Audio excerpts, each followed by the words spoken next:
निर्माණය වෙලා තියෙන්නේ. ඒ ක්‍රියාකාරීත්වයට මාංශ පේශීන් ලක්ෂයක් පමණ දායක වෙලා තියෙනවා. ශ්‍රී ලංකාවේ උඩරට නර්තන සම්ප්‍රදාය වන්නම් 18ක් තියෙනවා. ඒ වන්නම් 18න් එකක් තමයි ගචකා වන්නම කියලා කියන්නේ. ගචකා වන්නමට පාදක වෙලා තියෙන්නේ අලියත් ගමන් විලාසය. ඉතින් ඔබට මේ පසුබිම් නැහැනේ ගචකා වන්නමේ තාලයට හරි අපේ ගමල්ලට ආවත් තමයි අපේ අලියාලේ ඔබ වෙනුවෙන් ඉන්නේ. නොනවත් ගායන ඔබගේ සුම්මත් සන්නාදේ සමගින්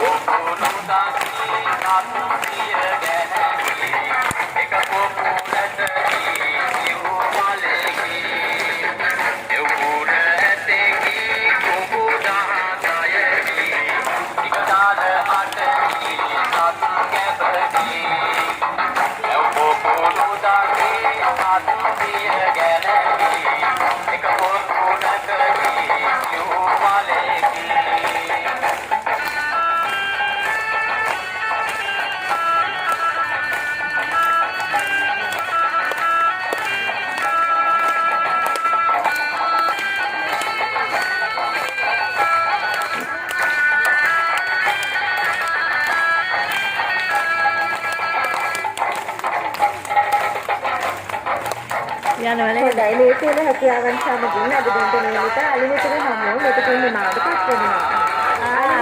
ඉදිරිපත් කළ අපේ සමාජාවන් තුන්දෙනාටත් ඔන්න මහත් වෙහසක් දරා රැක බලා ගන්නා කාර්ය මණ්ඩලයේ මහත්වරුන්ටත් වැරදි ඔබ සමටත් ස්තුතියි. ඒ වගේම ඕනෙම ස්ථානයෙන් පිටර යාමට මත්තෙන් නොට ක්‍රමයටවත් පළතුරු